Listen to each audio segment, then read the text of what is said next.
Welcome, everyone. My name is Matt Knight. I'm a co-director here with the Silicon Slopes PropTech real estate chapter. We're excited to be together today and kick off our first chapter meeting, live panel here today at the Silicon Slopes stage. With me, I've got my co-director, Mr. Ross Rudd with Bridge Investment Group, and we've got an exciting panel talking about all the latest in Utah's tech scene as it relates to real estate. We are excited about this chapter. We encourage everyone to participate when we're able to get back and meet in person. We're going to be doing a lot of virtual panels and discussions, and so we encourage you to tune into our Silicon Slopes PropTech community page, which this video will be found under. So we'd like to turn over the time to Ross to introduce himself and our guest today.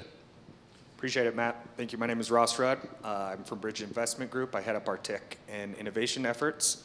And as Matt mentioned, we're going to be discussing kind of the intersection of real estate and technology, which a lot of people have deemed the word PropTech. So just so there's no confusion. We appreciate CBRE being here today. I'd like to introduce Lloyd Allen and David Bauman and have them introduce themselves and what they do at CBRE. Ross, Matt, pleasure to be with you today. And we look forward to spending a few minutes talking about what PropTech has going on in our industry. Just a quick introduction. Again, Lloyd Allen, I play the role of a managing director for the Utah and Idaho markets. We overlap at some level into Montana and Wyoming, but that means I try and keep a group of real estate professionals headed in a good direction. That includes a significant brokerage team. It includes a evaluation group and an appraisal group, a finance, debt and structured finance group. It includes property management. And so just an overall professional real estate services group.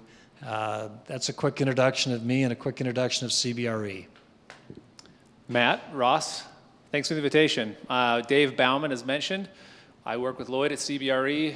I lead up our global advisory and transaction management business, which helps companies solve their real estate issues across the country and around the world, located in Salt Lake City. Thank you, guys. Appreciate the introduction. So maybe to start it off, I'd like to, propose the question of what have you seen? The last 12 months have been pretty interesting with the pandemic and everything, and office space has been disrupted quite a bit. What are some of the innovations and changes from a technology standpoint you've seen? Well, yes, the last year has been disruptive, to say the least. A lot of what we've seen is an acceleration of prior trends that were already underway in real estate. And so we have seen things like utilization of space of strong interest for all companies that are trying to figure out what do we actually need, what do we have, and what are we going to need on the other side of this. We can talk a little bit about maybe our views on the return to work scenario, maybe here in a little bit, but that involves things like, from a tech perspective, that involves things like sensors in buildings that are tracking the utilization, the traffic patterns, how space is being used, how often it's being used and not being used, which can lead to some decisions, health and safety decisions, cost management type decisions of how space can be used. Looking across a portfolio, how much space do we actually need when this is all said and done? If a percentage of our workforce works from home, can we save money by occupying less space? That's certainly been at the forefront of everybody's minds as we've gone through the past 12 months. And I know CBRE has a solution around flexible office. It's called CBRE HANA. We talk to us a little bit about that and what that entails. Happy to. Much like many other flex operators in the real estate space, WeWork and Regus, Kiln, other local providers, CBRE set out to try to solve needs for our clients that needed flexibility in how they occupy office space specifically. And this was starting before COVID. And CBRE came up with a concept, HANA, which is really focused around enterprise users as opposed to month-to-month contracts with freelancers or individuals just looking for a desk, hot desking, so to speak. And it's been interesting to watch the consolidation in the flex space. You got to remember that flexible office only accounts for less than 5% of total national U.S. office inventory. And so it's still a pretty small slice of the overall office pie. But we think that that trend is going to continue. Employers want to provide creative space for their employees to come back to the office. Employees want to maintain flexibility and want to have interesting environments where they can meet with colleagues, have collaborative spaces. And employers are also trying to figure out how to have flexible solutions down the road when they don't really know how much space they need. So flex still has a role.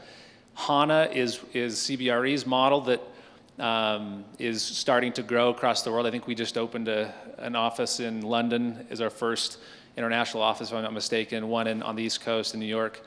And so in the scale of some of our competitors, we're very small, but we see that space continuing to get traction as we go on to be able to solve that flexible need that a lot of companies have. You know, Ross, a couple of points I might add there. Interesting. I was the guy in March who thought we'd be gone for 2 weeks, and run a period of COVID and we'll be back and running. Now I'm the guy who thinks we'll be back in 2 months. So you can kind of take some views for what they're worth. But a couple of thoughts to add is that office is going to continue.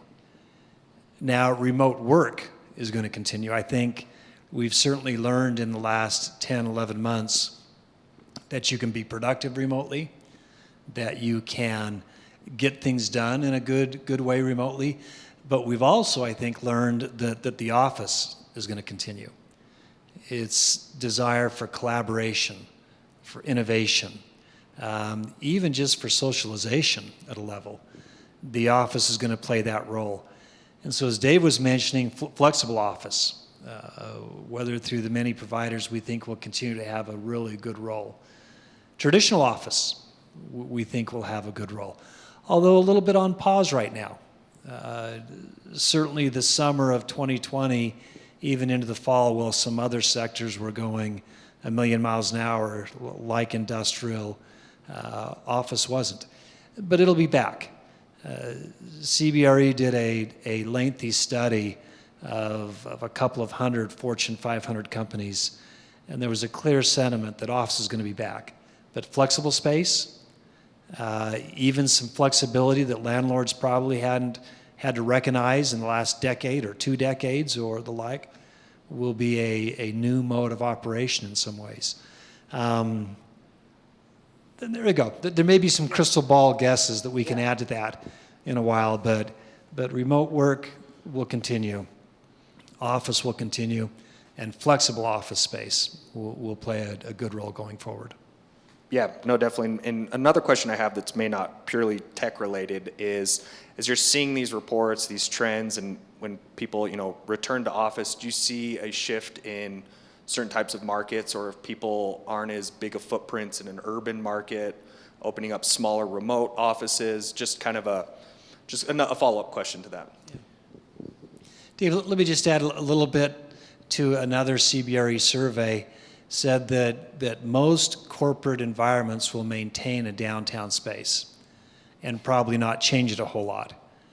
But what we're hearing a lot from the C-suite that maybe we wouldn't have heard 10 or 12 months ago is where is good satellite space? Something that is a little bit more in the suburb, maybe a spoken will type of point. Dave? Yeah, I agree. I think what the last 12 months has proven is that work can get done in remote environments.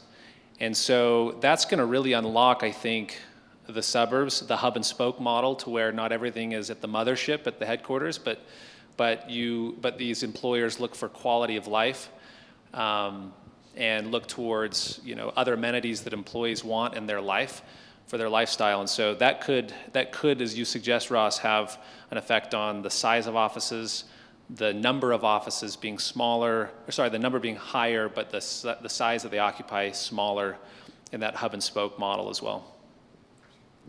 Great, thank you. Did you have something else? Can I just add, those type of theories are going to drive the need for technology. I think most business people will recognize that people are their greatest asset. From there, the technology that they implement, but then the real estate. And bringing those two together in a good way requires good prop tech. You're seeing it even more and more in the literature. I pulled open a little newsletter this morning that I usually just glance through a little bit. But because I had to spend time on stage with you today, I looked at it a little bit more carefully. In fact, a newsletter that literally 4 out of the 9 articles talked about new uses of technology in commercial real estate. 1 in multifamily, 2 or 3 others in office. But just really caught my attention that literally 4 out of 9 lead articles talked about the way that technology was being used or going to be used because of the changes we're seeing in commercial real estate. Yeah, no, definitely. I know there's been a big increase for us here at Bridge for our residents and our tenants, increased communication and being able to keep them up to date on cleanliness standards and whatnot. And I know that CBRE has a solution that's called Host in your office vertical, and would love to hear a little bit more about that and how that's, I would imagine there's been a lot more increase in users and that sort of thing. Yeah, exactly. So Host is what is an example of something that we saw out in the market that there weren't too many offerings that offered a need that our clients had, which was employee connections into the community, into the amenities available, conference room availability, driving into the office or taking the train to the office and wanting to have coffee waiting for them at the office, and kind of this hospitality platform. And so CBRE developed this technology software called Host, which does just that. So I would say that COVID has certainly probably disrupted what was being projected in terms of the adoption of that technology, but it still definitely has a role and will even have more of a role when companies kind of figure out when they're going to be back in the office and how much. Much like the one that you mentioned at Bridge, it certainly has a communication element. We're using it now for our daily health check-ins and tracing of COVID tracing, and so it has multiple elements. One of CBRE's core service lines is outsourced facilities management. So being able to maintain clean space, paying for the operating expenses associated with occupying space, and this app comes along with the manpower to actually carry out all of the things. From I'm looking at your kitchen over here with the food services, beverages, cleaning of the space. This part of the office is too cold. This part of the office is too hot. Work orders that need to be repaired. Any of those things is managed through this app called Host. Great. I've kind of hogged the question, so I'll turn it over to Matt. Sorry about that. Oh, it's a great, fascinating topics. I'm thinking of all the things that have disrupted the real estate industry from a tech standpoint. I'm looking at Lloyd. I'm going to ask Lloyd a question specifically as the leader of CBRE here in Salt Lake City. Has technology and PropTech, has that topic come up in your senior leadership meetings on operations and how your office is staffed and what impacts do you see technology going forward, maybe the rest of this year, Q3, Q4, and on? Matt, case in point, my downtown office is open. My corporate directive is to occupy it at a 25% level. And the technologies that Dave had mentioned are an integral day-to-day type of discussion because you use the technologies to register your access onto the floor. We use it to see if we're at 15 or 20% and whether we have more spots available, and use it to respond to inquiries about coming into the office. We use it to track those who are in and out, so that if we have to deal with an issue, which we've been lucky so far that we have not had to deal with an internal issue for COVID, but if we have to, the technology allows us to track it. So those are points that are being talked about day in and day out. Second example, we just opened our second floor that we haven't had open for the last number of months. So those are things that are being talked about in detail by my management team. We are relying on the technology. In fact, can I give a shout out to a local company while I'm there? Because I understand that Please. Team, which is a good local company, has a very similar product. It allows us to know who's coming in, who's going out, to manage our occupancy levels. Those are key things being talked about in the management meetings. Going forward, I see it only increasing. I see the use of our space being managed not by my operations staff, but by an application that tells us who's coming in, who's not, and whether we're within the parameters that the corporation wants us to operate in. And you're located in a fairly sophisticated facility building, 222 Main, downtown. Has that management team been responsive to your needs as a tenant and maybe made some improvements to your facility, your suite? Very much so with respect to some of our operations. I'm trying to think of ways to tie it to technology. So give me a moment to think about those, and I'll come back on ways that the on-site management team has accommodated some of our needs. I do know ways that they're using technology. Everything from managing, replacing the light bulbs, to the work orders, to the cleaning process. So an integral part of the management. But for a lot of us, for CBRE internally, we've been able to handle it with some of our internal applications and some of the technology. Dave?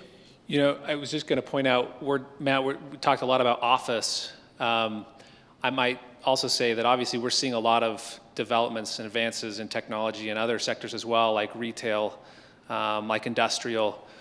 I read an article recently, just this week, on something called brick and click. I don't know if you guys have picked up on this, but where e-commerce has risen, and maybe in many people's minds lessen the need for retail store presence.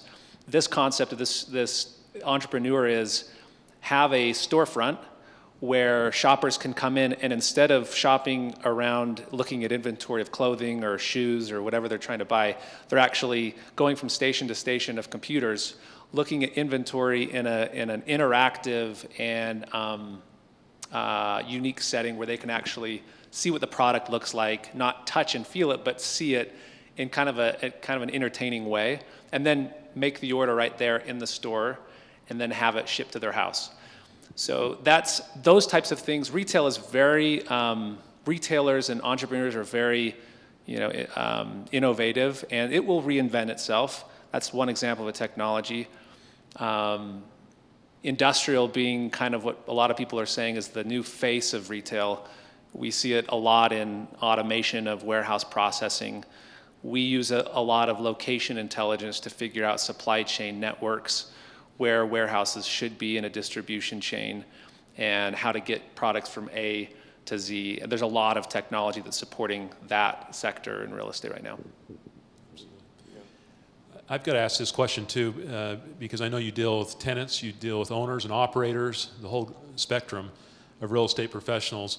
Do you sense that there's, with PropTech specifically, it's going to affect a certain player in real estate first before another? In other words, do you sense the technology, maybe even specifically in Utah, is there something coming down the pipeline that's going to affect an owner more so than a landlord, more so than a property manager? Is there anything you're sensing out there in the market, maybe here in Utah, that is going to be a game changer for any one player in real estate? Does that make sense? Let me start, and Dave will have a lot to add. He ended with a discussion about industrial. Boy, the change in the industrial type of offering of the last 4 or 5 years, but certainly the last 4 or 5 months, as you see industrial becoming the new retail. That's going to change a lot for retail operators, I think. You and I still are going to go to a nice mall, to a nice shopping area. but we're going more for the experience on a Friday night or a Saturday afternoon, because we've done a lot of our shopping all week long sitting at our computer.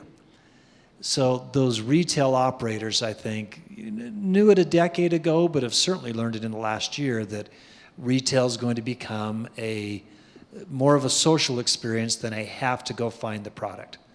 So create an environment that will bring people in. They have to get the product. That's going to show up in a van of various different colors that drives past your house 5 or 6 times a day. That's a big change in both the retail sector and in the industrial sectors. Office will see it. Jumping back to our last discussion, how many people are there? What's the space they're going to utilize? What amenities are you going to have so that you accommodate the needs of the office going forward, which are going to be much more, I think, to collaborate, to innovate, to have those direct contacts with people. And so I think you'll see office develop more along those lines, as opposed to the task workstation where somebody has to get through the pile of papers. They'll do that remote. Yeah, great points, Lloyd. I was just sitting here thinking, in the last 15 or so years that I've been in the industry, I've heard, as of you, Ross being at Bridge, and Matt talking about hearing people say that real estate is ripe for disruption. There's so many ways in which real estate has stayed the same decade after decade after decade, and it's ripe for innovation and disruption. And yet I think it's very difficult to accomplish because real estate is so broad. It involves investors, users of real estate, buyers, sellers, property managers, brokers, developers, investors, lenders. And it also is requires a really high degree of experience and wherewithal and connections and I guess a network. I would say that the areas that will be disrupted, or at least innovated maybe more quickly than others, I think of platforms of data. So data and transparency. For example, Utah has been what we call in the industry everybody knows it's a disclosure, not a non-disclosure state, which means that real estate transaction data is not a public record. But that's unique to much of the rest of the country, and there's a lot of companies that are trying to make data more readily available for everyone, not just the big companies like CBRE. I think of companies like Homey, a local real estate disruption that they're starting in residential brokerage and buying and selling homes. And so I would say data probably is the one that seems in my mind to be the standout as one that's making the most headway, but also acknowledging the fact that there is a lot of really intricate and there's a personal element of real estate that makes it very difficult to just disrupt with technology. Matt, let me add a couple of other Please. points to that. The old mode used to be, still, you're going to have to see your real estate before you buy it, because it's a significant investment. But the old mode used to be, you get on a plane, you come and spend 2 or 3 days touring all the good options, and then you go back and work on all the details. Technology is going to change that, and has been changing that, and even accelerated a lot in the last 9 or 10 months. Now you'll get a virtual tour that does a phenomenal job of walking you through a space, and you'll sit at your computer and spend the 2 or 3 hours watching virtual tours of a space and pick out the one that you really want to start working on details on. That's a big change. And I think it's a good step forward in the real estate industry. Likewise, when you go to build out your space, you will now see 3D imaging that will show you, a build out with a lot of offices or a build out with a lot of cubicles. In fact, you'll see it so well that you can look out the windows and look up Parley's Canyon and see the University of Utah if you're in Sugar House. I use Sugar House as an example that we have had the last year phenomenal 3D imaging to walk tenants through a building when they're thousands of miles away. Those are good advances that technology is helping to drive the commercial real estate industry and real estate use forward. I wanted to kind of shift gears at this point in our discussion. This is a great discussion, and I want to kind of zero in on Utah.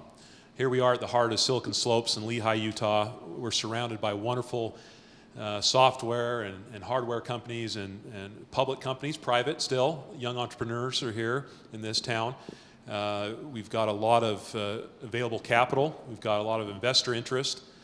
I want to shift and maybe get your thoughts, if you have, along the lines of, if you're a young entrepreneur here in the state of Utah and you love real estate, you love technology, and you want to be disruptive and you have ambitions to do that in the real estate industry, does CBRE have a sense for encouragement for those entrepreneurs on maybe it's a sector, maybe it's a certain asset class in real estate to focus on, maybe it's a certain experience in real estate, transaction side, ownership?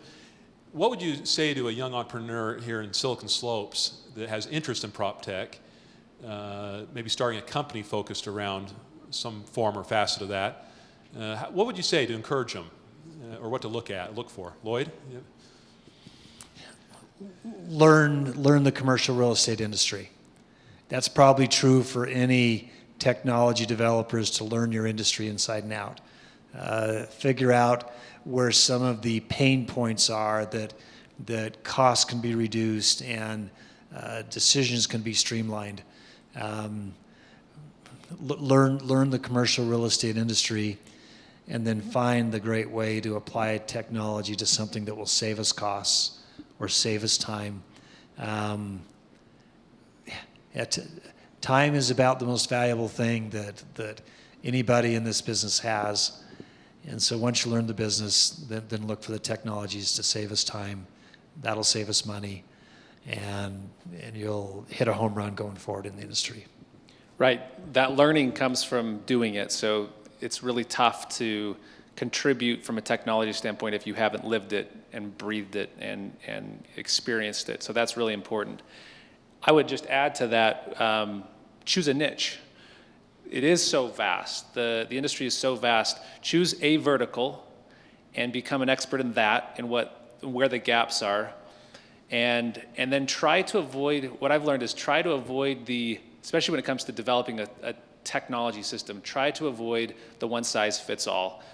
The softwares that I have seen that try to do everything for everybody are not adopted as quickly as those that solve, a small set of needs, but do it really, really well, and there's an obvious benefit to that niche that you're trying to serve.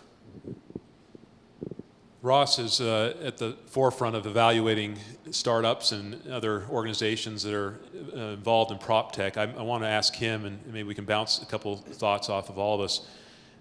Ross, do you have a pulse on what's happening in Utah specifically with PropTech and some of the startup community here, and have a feeling for what people are driving at there with those type of initiatives? Is there a focus here that you're sensing in this community? Yeah, we actually have a PropTech-focused fund that's based in Park City. We have a legacy company around property management solutions here. We have some earlier stage companies around. We have a company around here around storage, a couple around storage, another around reputation management. We have, we have a bunch of them popping up. I mean, just here at Bridge, we've had a couple entrepreneurs that have worked at Bridge for a couple of years. They found a pain point, like they mentioned, understanding the industry. They've spun out a company, and it's a product that we use now. And some of them may not be focused here, but they are, they're in the market. And I see Utah as a space that's really rising in terms of PropTech. It's definitely big on the coastal areas. I would say New York's kind of the epicenter, but there are a lot of technologies inside of New York that may not scale to other property types outside of that specific demographic. So. And CBRE is on the forefront of bringing in the world. You're a global organization. Do you have a feeling, Lloyd, or do you guys understand, does the world you talk to in your market, do they understand what's happening in Utah? I mean, is there interest here in relocating for PropTech purposes? I mean, have those discussions been coming up? Dave or Lloyd, any thoughts there? Matt, I'm trying to think of the right technology answer to that, but But I can tell you the right investor answer to it, and in a lot of ways the right business management answer to it, is Utah's becoming a haven. The labor force here is of high quality. The opportunities to have the real estate that you need is more economical than our coastal competitors. So just from a real estate ownership, real estate cost, real estate management, Utah is a great growth opportunity. In fact, PwC, in their emerging trends in October, put Salt Lake and the Salt Lake area as the only state west of Texas that was on their top 10 and that was deemed a growth opportunity. So in that respect, Utah is a phenomenal place to be. Let me add two sentences on technology. Sometimes, well, our downtown towers are 20 to 25 stories high. They're not 50 or 70 or 80. Technology at times, and Ross hit that, technology at times works for the more scalable type of use.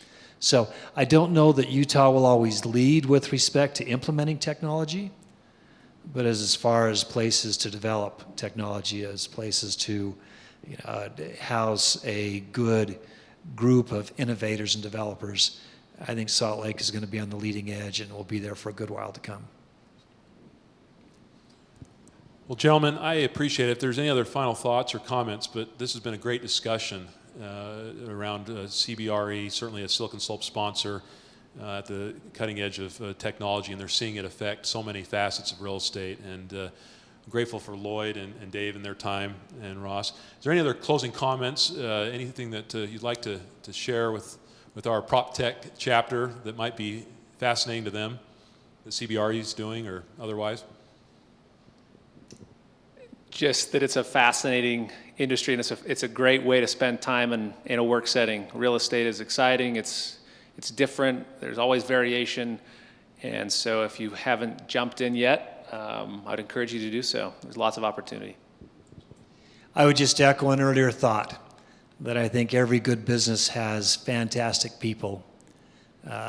It's going to need good real estate to operate on, and tying that with good technology will just create good efficiencies. Absolutely. Thank you both. And I just encourage everyone, if you haven't had a chance, go to CBRE's website, cbre.com. They have some fascinating studies and market research, and not only with the current situation with COVID, but also technology in general. And they contributed to our last issue of the Silicon Slopes magazine, both Lloyd and Dave, and had some great insights there. So I encourage you to read their comments in the winter edition. So, well, gentlemen, thanks for the time. Yeah, thanks, guys. Appreciate it. Thank you. Thanks, Matt. Thanks, Ross. Great. Thanks.